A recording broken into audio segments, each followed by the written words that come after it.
पण हे इतकं डेंजरस आहे, ह्याला काय कोणी पाहतं की नाही? आणि आता ज्या तरुण मुलाशी मी तुमची भेट घालून देणार आहे, तर मी म्हणालो की श्री तुकाराम मुंडे यांच्यासाठी तर अधिकचं काम लागलेलं आहे. हा तो तरुण मुलगा आहे. मित्रा, तू तर म्हणला मला मी वाचलो म्हणजे मी मरणाच्या स्टेपलाच होतो. हां मरणाच्या स्टेजवरूनच मी माघारी आलेलो. हां. मग काय तुला श्वास घ्यायला येत नव्हता? श्वास नाही म्हणजे माझे डोळे पण उघडत नव्हते. काय सांगतो? हो. पहिलं 15 दिवस डॉक्टरांना मी इथले हॉस्पिटल केले शिक्रापूरचे, पण काही इथल्या डॉक्टरांना समजानाच. थेरपी वगैरे भरपूर केलं. पहिलं माझं मणका दुखायला लागला. मणक्यापासून स्टार्टिंग झाली. मणका दुखायला लागल्या मी MRI केला. MRI केल्याच्या नंतर तिथं MRI मध्ये थोडंफार इकडे तिकडे रिपोर्ट येतो असं डॉक्टरांचं म्हणणं आलं. तर MRI केल्यानंतर मी हीच क्रीम का? हीच क्रीम ती एलविश. तुझं पूर्ण नाव काय मित्रा?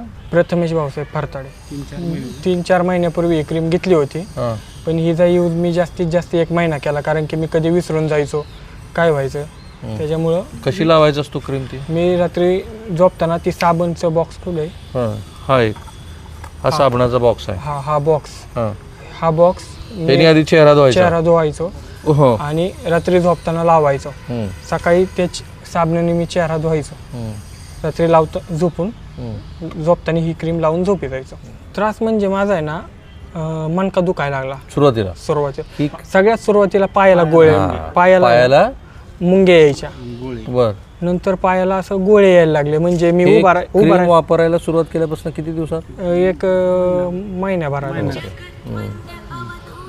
त्याच्यानंतर गोळे यायला लागले का, त्यानंतर गोळे आल्याच्या नंतर आहे ना, मी असं गाडीतून वगैरे उतरलो ना, तर माझा असा झोक जायचा. म्हणजे नाही का, पायात ताकद नसल्यासारखं व्हायचं. मी असं पहिलं 5 मिनटं काय तरी आधार घ्यायचो आणि मग बाजूला वगैरे कुठं जायचो.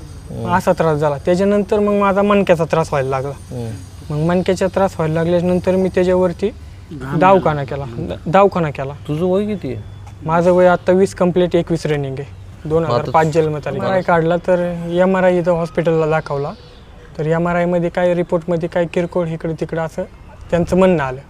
मग त्याचे उपचार केले, पण त्याचे उपचार ती काही सक्सेसच होत नव्हते. ती जास्त त्रास व्हायला लागला. आजार वेगळा, तुझा उपचार वेगळे. मग त्याच्यामुळं एवढा त्रास झाला की म्हणजे जगन म्हणून वाटत नव्हतं, एवढा त्रास व्हायला लागला हॉस्पिटलमध्ये. घाम मी अख्खा वल्ला व्हायचो. ब्लँकेट पण वल्ल व्हायचं, तोंडावर घेतलेलं, खाली टाकलेलं ब्लँकेट पण वल्ल, आणि थंडी वाजायची आणि घाम यायचा. गरम होऊन घाम नव्हते, थंडी वाजून घाम येत होता मला. मग लिमिट नव्हते, एवढा घाम येत होता. फार पाठीला कातड म्हणजे बघू आता क्लिअर झालंय आता. तरी पण दिसतच आहे की. जरा घ्या जरा. ही काय औषधानं झालं का? नाही काय त्यानेच झालं. त्या क्रीमने झाले. क्रीमने हे साल्ट गेलं हे काय पूर्ण. क्लिअर झालंय त्याला ते औषध लावून. मग तुझा उपचार दुसरा सुरू होता. हे किती दिवस चाललं तुझं मणक्यावर? हे माझं कमीत कमी ना 1 महिनाभर चाललं. मणक्यावरचं त्याच्यावरचं उपचार 20 दिवस. 20 दिवस झाला. 20 दिवस चालला असेल. 20 दिवस. मग पुढं मग त्याच्यानंतर भाऊ म्हणला की आता आपल्याला पुण्याला जायचं, इथल्या हॉस्पिटलमध्ये. स्वप्नीलराव. तर ते म्हणलं की आपण पुण्याला जाऊ, इथल्या डॉक्टरांना कळा ना काय. मग पुण्याला गेलो तर रविवारी मला पुण्याला हॉस्पिटलला नेलं. कधीची तारीख आहे तुला आठवतं? रविवारी 14 तारीख. 14 जून. जून आत्ताचीच की. 14 जूनला मला हॉस्पिटलला नेलं. तर रविवार होता. रविवार असल्यामुळे तिथं डॉक्टर नसते. तर मग मला इमर्जन्सीला घेतलं. इमर्जन्सी तिथंच घेतात ॲडमिट, तिथंच करतात. तर इमर्जन्सीला घेतलं. त्यावेळेला तुला काय त्रास होत होता? त्यावेळेस पूर्ण घाम येत होता, मला बसता येत नव्हतं. मान हात म्हणजे अख्खे काळे झाले होते. पायात चप्पल बसत नव्हती. पायात चप्पल बसत नव्हती? याचे पाय सुजले होते. एका पाऱ्यामुळे झालेली कहाणी तुम्ही ऐकताय बरं का? पायात चप्पल बसत नव्हती. हात ही पूर्ण काळे झालेले. असं आता ही जी सूज तर नाही ना तुझ्या? नाही, आता सूज नाही, कमी झालेली. असा ताकद लागत नव्हती हाताला. हात अशी कापत होते? थरथर करायची. बिस्लरीचं झाकण खोलता येत नव्हतं. काय सांगता? बोलता येत नव्हतं. बोलता येत नव्हतं. बिस्लरीचं बटन टोपण काढता येत नव्हतं आणि हातपाय असे पूर्ण थरथर. एखादा व्यक्ती जो दारू पितो वगैरे त्यासारखी ती अवस्था तशीच. मग तुला तिथं ऍडमिट केलं? ऍडमिटच केलं. इमर्जन्सीला घेतलं मला तिथं. मग ऍडमिट केलं मला. मग सोमवारी काय झालं, वरच्या रूममध्ये घेतल्यानंतर सोमवारी मग डॉक्टर आले सगळे. तर ते जाधव सर, जाधव महेश जाधव. महेश जाधव सर ते आले विजिटला. ते आल्याच्या नंतर त्यांनी मला कपडे वगैरे काढायला लावले. कपडे काढल्याच्यानंतर त्यांनी माझ्या म्हणजे असं केसापासून पायाच्या नाकापर्यंत एक नजर मारली. नजर मारल्याच्यानंतर त्यांनी इकडे तिकडे पायाला वगैरे असे हात लावले. मी त्यांना काहीच सांगितलं नव्हतं मला त्रास काय होतोय ते. तर त्यांनी डायरेक्ट मला विचारलं, तू गोरा व्हायचं क्रीम वापरतो का? म्हणलं हो सर, मी गोरा व्हायचं क्रीम हां गोरा व्हायचं क्रीम मी वापरले म्हणलं. मग त्यांनी त्यांच्या मोबाईल काढला आणि त्यांच्या मोबाईलमध्ये फोटो ह्या क्रीमचा फोटो होता. ह्या क्रीमचा फोटो होता. म्हणले ही क्रीम तू यूज केली का? म्हणलं सर हो, ह्या क्रीमची यूज केली. मग त्यांनी ह्या क्रीमवर मला ट्रीटमेंट चालू केलं. तर ही या क्रीम जी ट्रीटमेंट चालू केली का, ती 5 दिवस ट्रीटमेंट चालू होती, 3 दिवस सॉरी, काहीच फरक नाही. ती फेल गेली ट्रीटमेंट. पण माझ्यावरती काम करेना. सक्सेस व्हायना ती. हात घाम बंद झाला फक्त त्या ट्रीटमेंटनी.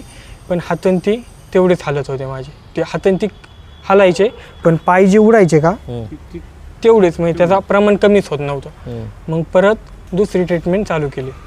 तर ती ट्रीटमेंट 5 दिवस चालू राहिली माझ्यावर. काय ट्रीटमेंट होती ते? हे इंजेक्शन? हे काही इंजेक्शन हे केवढ्याचं एक इंजेक्शन? 17,000चं एक इंजेक्शन. एक 17,000चे असे किती इंजेक्शन दिले? 12 इंजेक्शन. आणि 1.5 लाखाचं 1,54,000चं इंजेक्शन मणक्यात दिलं मला. तुला ही 3200 रुपयाची क्रीम केवढ्याला पडली? 6.5 लाख रुपये गेले माझे टोटल. होय. 6.21. मग काय इन्शुरन्स असणार आहे तुमच्याकडे? काहीच नव्हतं. आम्ही पैसे भरले, लोकांकडून ऍडजस्ट करून भरले पैसे. पाहुण्यारावळ्याकडून घेतले. एकदम वाईट परिस्थिती झाली होती पैसे गोळा करताना. हे नव्हती आपली ताकद नव्हती. मग फरक कधी पडायला सुरुवात झाली? फरक ती 1.5 लाखाचं इंजेक्शन घेतलं? हा त्याच्यानंतर 2 दिवसानंतर थोडा बदल होत गेला. पण अजून पण मला त्रास आहे आणि हा त्रास मला 3 महिने चालू राहणार आहे असं म्हणले डॉक्टर. हा डॉक्टर म्हणले की मर्क्युरी शरीरातली निघायला 3 महिने लागणार. याने तू मर्क्युरी हा शब्द वापरलाय म्हणून तुझा रिपोर्ट दाखव मला तो मर्क्युरीचा रिपोर्ट. आता हे ते दाखवतो, ओपन करेपर्यंत. हे हॉस्पिटलमध्ये जेव्हा होता बोलण्याच्या परिस्थिती नव्हता, नाही नव्हतं, आवाजच निघत नव्हता कसलाच. आवाज बंद झाला. मग आता एवढ्यात तरुण घाबरलो होतो. मर्क्युरीचा रिपोर्ट पहा जरा, दाखवा जरा क्लोज. मी हा वाचून दाखवतो आपल्या प्रेक्षकांसाठी. सो ॲक्च्युली हा एका प्रायव्हेट लॅबचा आहे, पण मला जेवढं माहिती आहे त्याप्रमाणे KEMमध्ये पण मर्क्युरीची टेस्ट केली गेली मुंबईमध्ये. आणि आता ड्राफ्ट ॲनालिसिस रिपोर्ट बघा, जे ह्या क्षेत्रातले तज्ज्ञ आहेत त्यांच्यासाठी. मी आल्या आधी हाच रिपोर्ट विचारला, घ्या क्लोजमध्ये. हे parameters mercury, heavy metals right, mg/kg असं दिसते. ती आहे 15,098.69. त्याची ती मेथड पण दिलेली आहे. म्हणजे ह्याच्या शरीरामध्ये त्याचं जे प्रमाण होतं ते 15,098.69 mg क्रीमचं आहे. क्रीमचं हो, क्रीममध्ये ती जी आहे ती पर kg मध्ये त्याचं जे प्रमाण आहे ते 15,098. आणि मग ह्या क्रीमचा सगळ्यांना बाधा झाली. तुझ्याबरोबर किती लोक असे ॲडमिट होते? माझ्याबरोबर डॉक्टरांनी सांगितलं की 14 जण माझ्या आधी येऊन गेले होते आमच्या. म्हणून डॉक्टरांना कळलं ती ही क्रीम हीच क्रीम आहे ती म्हणून, बरोबर ना?